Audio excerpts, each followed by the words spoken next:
जिसे असल में R&AW कहा जाता है और ये भारत के एक रिसर्च एंड एनालिसिस विंग के रूप में काम करता है। वैसे तो ये भारत की सबसे ताकतवर खुफिया एजेंसी मानी जाती है, पर पिछले कुछ दिनों से एक शख्स की वजह से ये काफी चर्चा में है और वो शख्स है विकास यादव, जिसे अमेरिकन खुफिया एजेंसी FBI ने एक्स रो एजेंट बताते हुए खालिस्तानी मूवमेंट लीडर गुरपतवंत सिंह पन्नू की हत्या के षड्यंत्र के लिए वांटेड करार दिया है। ये पहली बार नहीं है जब ऐसी कोई घटना घटी है। इससे पहले वॉशिंगटन पोस्ट ने इसी साल अप्रैल में एक और रो एजेंट विक्रम यादव का नाम भी पन्नू के खिलाफ षड्यंत्र करने के लिए शामिल किया था। रो एजेंसी पर ऐसे ऑपरेशंस के लिए लगे ये कोई ताज़ा इल्जामात नहीं है, बल्कि काफी समय से ये सिलसिला चला आ रहा।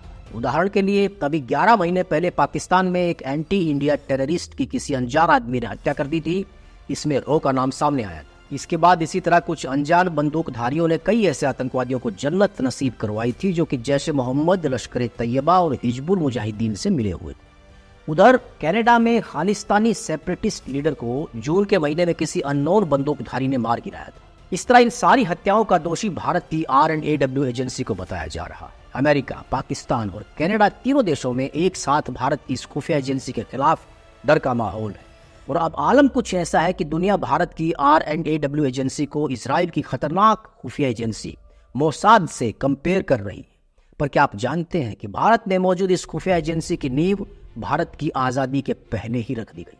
हालांकि उस वक्त इसका नाम और काम कुछ और हुआ करता था, पर 1962 और 1965 में भारत के साथ एक के बाद एक कुछ ऐसी घटनाएं घटी जिसकी वजह से भारत को आने वाले कुछ सालों में ही रो की स्थापना करनी पड़ी।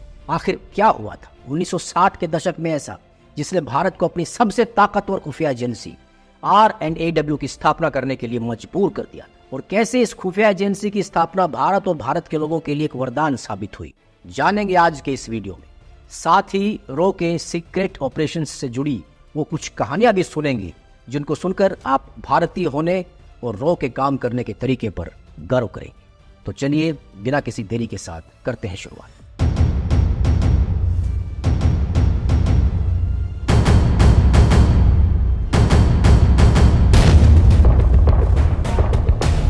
ये बात है 20वीं शताब्दी के शुरुआत की, जब भारत के अंदर महात्मा गांधी के नेतृत्व में आज़ादी को लेकर आंदोलन अपनी चरम सीमा पर था। ऐसे में ब्रिटिश सरकार को एक ऐसी खुफिया एजेंसी की दरकार थी जो कि खासकर भारत के अंदर चल रही रिवोल्यूशनरी एक्टिविटीज पर नजर रख सके और यहाँ होने वाली घटनाओं की पल पल की खबर उनको दे सके। इसी मकसद को ध्यान में रखते हुए उन्होंने साल 1909 में इंग्लैंड में ही इंडियन पॉलिटिकल इंटेलिजेंस ऑफिस के नाम से संस्था की स्थापना की, जो कि आगे चलकर आजाद भारत के अंदर इंटेलिजेंस ब्यूरो का रूप लेने वाली थी। इसकी स्थापना के तकरीबन 12 साल बाद 1921 में उन्होंने इसका नाम बदलकर इंडियन पॉलिटिकल इंटेलिजेंस यानी कि IPI रख दिया, और ये IPI यूरोप से लेकर भारत तक और भारतीय स्वतंत्रता संग्राम से जुड़ी सारी खुफिया जानकारियां हासिल करने लगी और उसके मुताबिक एक्शन भी लेने लगी। पर इस सब के बावजूद भारत विजयी हुआ और 15 अगस्त 1947 को इसे ब्रिटेन के चंगुल से आज़ादी मिल गई और अब IPI ऑर्गेनाइजेशन का नाम बदलकर इंटेलिजेंस ब्यूरो यानी कि IB रख दिया गया।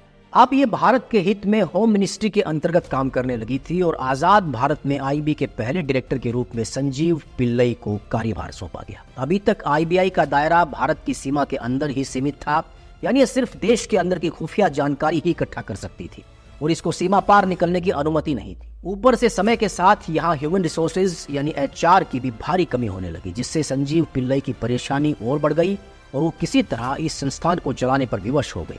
इसी बीच साल 1951 में इनको भारत की सीमाओं के बाहर भी काम करने के लिए हिम्मत सिंह कमेटी द्वारा रिकमेंडेशन मिल गया और इस तरह से ये भारत के अंदर और भारत के बाहर दोनों जगहों पर खुफिया जानकारी हासिल करने के काम में लग गए।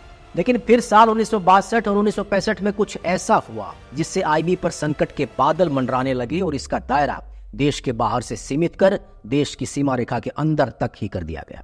भारतीय खुफिया एजेंसी R&AW का जन्म वैसे तो साल 1968 में हुआ था, पर इसके बनने के पीछे की कहानी साल 1954 से शुरू हो चुकी थी। दरअसल साल 1954 में भारत ने तिब्बत पर चाइनीज कंट्रोल को एक्सेप्ट कर लिया था और ये चीन के साथ अपने अच्छे रिश्ते बनाने पर जोर दे रहा था। लेकिन तभी चाइना ने बड़ी चालाकी से अपने नए मैप में भारत के 1,20,000 किलोमीटर एरिया को अपने कंट्रोल में दिखा दिया, जो कि NFA यानी कि नॉर्थ ईस्ट फ्रंटियर एजेंसी और लद्दाख वाला इलाका था। जिस पर नेहरू जी ने आपत्ति भी जताई और बदले में चाइना ने इसे मात्र एक गलती बताकर बात को रफा दफा कर दिया और भारतीय प्रधानमंत्री जवाहरलाल नेहरू ने इसे हल्के में लेते हुए जाने दिया। लेकिन वो ये नहीं भांप सके कि ये चीन की सोची समझी साजिश थी और वो इस मैप में उन इलाकों को अपने कंट्रोल में दिखाने के बाद उन पर कब्जा करने की प्लानिंग कर रहा था। फाइनली 8 साल बाद 28 अक्टूबर 1962 को चीन ने एक एक करके उन इलाकों को हड़पना शुरू कर दिया और उसके नतीजे में भारत और चीन के बीच एक भयानक युद्ध की शुरुआत हो गई, जिसमें तैयारी के अभाव की वजह से भारत की हार हुई। पर इस हार के पीछे की एक बड़ी वजह भारत की इंटेलिजेंस एजेंसी आईबी के फेल्योर को भी माना गया, क्योंकि इतनी बड़ी मिलिट्री बिल्डअप होने के बावजूद उनको कानो कान ये खबर नहीं लगी कि एक तरफ चीन भारत के साथ दोस्ती का हाथ बढ़ा रहा था, वहीं दूसरी तरफ भारत पर हमला करने की तैयारी कर रहा था। यहाँ तक कि युद्ध के वक्त भारत ने अपनी वायुसेना का इस्तेमाल भी नहीं किया, क्योंकि उन्हें ऐसा लग रहा था कि ऐसा करने से चीन भी उधर से लगातार हवाई हमले शुरू कर देगा और परिस्थितियां हाथ से निकल जाए। पर आज एक्सपर्ट्स बताते हैं कि चीन उस वक्त हवाई हमले करने की पोजीशन में बिल्कुल भी नहीं था और ये भारत की इंटेलिजेंस ब्यूरो की फेल्योर थी, जो ये पता लगाने में असक्षम रही थी और इसने ही इस युद्ध में भारत को बैकफुट पर धकेल दिया था। अब इससे पहले कि आईबी में कुछ जरूरी इंप्रूवमेंट्स किए जाते, इनका एक और फेल्योर भारत के लिए एक और युद्ध की वजह बने। जब चीन के साथ युद्ध के मात्र 3 साल बाद 1965 में पाकिस्तान ने अचानक भारत पर हमला कर दिया। ये युद्ध एक बार फिर से आईबी की नाकामी का एक बड़ा उदाहरण बना। हालांकि भारत ने इस युद्ध में पाकिस्तान को मुंह तोड़ जवाब दिया था। अब जो कि मात्र 3 सालों के अंतराल में ही भारत की आईबी लगातार 2 बार फेल हो चुकी थी, ऐसे में नेहरू इसके लिए किसी और संस्था की स्थापना की कोशिश में थे। हालांकि अपने कार्यकाल में वो ऐसा नहीं कर पाए और फाइनली जब जनवरी 1966 में भारत की प्रधानमंत्री श्रीमती इंदिरा गांधी बनी, तो उन्होंने अपने कुछ बड़े फैसलों में से एक ऐसी खुफिया एजेंसी की स्थापना का भी प्रस्ताव रखा, जो कि देश की सुरक्षा के लिए काम करेगी और बाहरी खतरों की सूचना घटना से पहले भारत सरकार तक पहुंचाएगी। इसके लिए साल 1968 में उन्होंने एक एक्सपर्ट सलाहकार आर.एन. काओ को सजेशन के लिए अपने ऑफिस बुलाया। आर.एन. काओ के साथ उनकी एक मीटिंग हुई, जिसमें उन्होंने आईबी से बिल्कुल अलग एक खुफिया एजेंसी बनाने की बात कही और इसे स्पेशली देश के बाहर से होने वाली थ्रेट्स का पता लगाने के काम पर लगाने का सुझाव दिया। फाइनली कई महीनों की मेहनत के बाद आर.एन. काओ ने इसकी टीम का पूरा ब्लूप्रिंट तैयार किया और इसे इंदिरा गांधी के पास सबमिट किया, जिसके बाद 21 सितंबर 1968 के दिन इंदिरा गांधी से इसे अप्रूवल मिला और डी.एस. जोशी, जो कि उस वक्त के कैबिनेट सेक्रेटरी थे, उन्होंने इस ऑर्गेनाइजेशन का नाम रिसर्च एंड एनालिसिस विंग रखा, जिसे आज दुनिया शॉर्ट में R&AW या फिर रो के नाम से जानती है। 1968 में रो की स्थापना के साथ ही भारत की पुरानी खुफिया एजेंसी आईबी का दायरा देश के अंदर चल रही गतिविधियों पर ध्यान रखने के लिए सीमित कर दिया गया और रो को विदेशी जमीन पर खासकर चीन और पाकिस्तान से मिलने वाली इनपुट्स पर फोकस करने के लिए कहा गया। दरअसल जब ये एजेंसी बनी थी तब इसका बजट मात्र 20 मिलियन रुपए रखा गया था और इसके लिए तकरीबन 250 ऑफिसर्स को खुफिया रूप से हायर किया गया था, जो कि आने वाले एक दशक में बढ़कर 1000 की संख्या को पार कर चुके थे। वैसे अगर आप इनकी रिक्रूटमेंट प्रोसेस के बारे में सोच रहे हैं तो मैं आपको बता दूं, पहली बार इसकी जिम्मेदारी भारत के फॉरेन सेक्रेटरी टी.एन. कोल को दी गई थी, जिन्होंने विदेश में मौजूद भारत के दूतावासों में फेक जॉब रिक्वायरमेंट्स की न्यूज देकर लोगों को पहले हायर किया था और उन्हें एक सीक्रेट आइडेंटिटी दे दी थी। हालांकि ये सारे ऑफिसर्स शुरुआत में पुलिस या आर्मी से ही चुने जाया करते थे, लेकिन समय के साथ फिर बाहर के टेक्निकल फील्ड से भी लोगों को हायर किया जाने लगा। इन सारे एजेंट्स को खुफिया तरीके से रिक्रूट किया जाता था और उनको ना तो कोई डेजिग्नेशन दिया जाता था और ना ही उन्हें उनके नाम से बुलाया जाता था, बल्कि इसके बदले उन्हें कोई बिल्कुल अलग नाम दिया जाता था। तो ये रो एजेंट्स विदेशी धरती पर अपनी पहचान छुपा कर रखते थे और वहां मिलने वाली कोई भी सेंसिटिव जानकारी, चाहे वो वेपन्स से जुड़ी हो, पॉलिटिक्स से जुड़ी हो या किसी डील से जुड़ी हो, वायर्ड या वायरलेस कम्युनिकेशन के जरिए से भारत तक पहुंचाया करते थे। एग्जाम्पल के लिए अगर आपने आलिया भट्ट की राजी फिल्म देखी होगी तो वहाँ आलिया भट्ट की किरदार पाकिस्तान में खुफिया एजेंट बनकर रहा करती थी और वहाँ से मिलने वाली खुफिया जानकारी वो एक सीक्रेट कोड की मदद से भारत भेजा करती थी। वही कई फिल्मों में आपने एजेंट्स को खुफिया फोन पर भी इंटेलिजेंस इनपुट भारत तक पहुंचाते हुए देखा होगा। तो इस तरह खुफिया तरीकों से रो एजेंट्स दूसरे देश की धरती पर छुपकर इंटेलिजेंस इनपुट गैदर किया करते थे। और डॉल की ये रिपोर्ट यहाँ तक बताती है कि आज पाकिस्तान की आर्मी, मीडिया और ब्यूरोक्रेट्स से लेकर पार्लियामेंट तक में भारत के रो एजेंट्स घुस चुके हैं, यानी कि इन सारे पोजीशंस पर खुफिया रूप से कई रो एजेंट्स अपने देश भारत के लिए काम कर रहे हैं। आईबी के फेल्योर के बाद R&AW का फॉर्मेशन दूसरे देशों में ऑपरेट करने के लिए हुआ था। तब से ही इसे डायरेक्ट PMO यानी कि प्राइम मिनिस्टर को रिपोर्ट करने के लिए ऑर्डर्स थे। ऊपर से इसके आने के बाद आईबी की शक्तियों में कमी आ गई थी और इन्हें देश के अंदर ही सीमित कर दिया गया था। हर तरफ बस RNAW की बात हो रही थी। ऐसे में आईबी के डायरेक्टर RNAW के बनने से बिल्कुल भी खुश नहीं थे और उन्होंने कई इंपॉर्टेंट और होनहार ऑफिसर्स का रॉ में ट्रांसफर करने से इनकार कर दिया था। यहाँ तक कि उन्होंने रॉ को ऑपरेट करने के लिए जिन इंफॉर्मेशंस की ज़रूरत थी, जो कि आईबी ने पहले ही जुटा कर रखी हुई थी, उनको भी शेयर करने से मना कर दिया था। वहीं अगर कोई रॉ एजेंट को किसी मिशन या ऑपरेशन के लिए फॉरेन ट्रैवल करने की ज़रूरत होती थी तो इसके लिए पैसे सैंक्शन होने के लिए कैबिनेट से अप्रूवल चाहिए होता था, जिसे पास होने में कई बार काफ़ी समय लग जाया करता था। तो कुल मिलाकर इन कन्फ्लिक्ट्स और सिस्टम की वजह से RNAW सही तरीके से काम नहीं कर पा रही। कभी आईबी उनके काम में दखलंदाजी करती थी तो कभी उन्हें किसी ऑपरेशन के लिए फंड मिलने में परेशानी और काफ़ी डिले का सामना करना पड़ रहा था। इसी परेशानी को देखते हुए एक बार फिर इंदिरा गांधी ने RNAW का बीच बचाव किया और उनके हेड को ही डायरेक्टली मेंबर ऑफ कैबिनेट बना दिया, जिससे कैबिनेट से उनकी फंडिंग के इश्यूज की सारी समस्याएं खत्म हो गई और RNAW इसके बाद इंदिरा सरकार के रहने तक काफी स्मूथली काम करने लगा।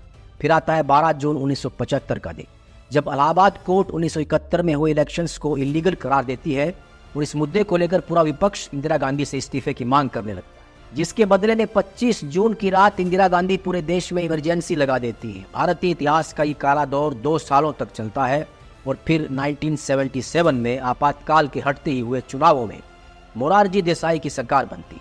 यहाँ से RNAW के काम में काफ़ी बाधाएं आनी शुरू हो। इंदिरा सरकार के वक्त विपक्ष का मानना था कि इंदिरा गांधी RNAW एजेंसी का इस्तेमाल ओपोजिशन लीडर्स को ट्रैक करने के लिए, उनकी जासूसी करने के लिए भी किया करती थी। यहाँ तक कि इमरजेंसी लगाने में भी रॉ एजेंसी ने इंदिरा की काफ़ी मदद की थी। यही वजह थी कि मोरारजी देसाई की सरकार में RNAW की इंपॉर्टेंस काफ़ी कम होती हुई नजर आई। एग्जाम्पल के तौर पर जब पाकिस्तान के रावलपिंडी के कहूटा में प्लांटेड रॉ एजेंट्स को मोरारजी सरकार के वक्त एक लीड मिली थी, जिसमें उन्होंने खान रिसर्च लेबोरेटरीज के अंदर लगातार कुछ पाकिस्तानी आर्मी ऑफिशियल्स और साइंटिस्ट्स का आना जाना नोटिस किया था, जिसको लेकर उन्हें शक हुआ कि कहीं पाकिस्तान यहाँ न्यूक्लियर बॉम्ब की टेस्टिंग तो नहीं कर रहा था। जिसके बाद उन्होंने लगातार उन पर नजर रखनी शुरू की और फाइनली कुछ लीड मिलने पर उन्हें पता लग गया कि पाकिस्तान खान रिसर्च लेबोरेटरीज के अंदर न्यूक्लियर बॉम्ब बना रहा था।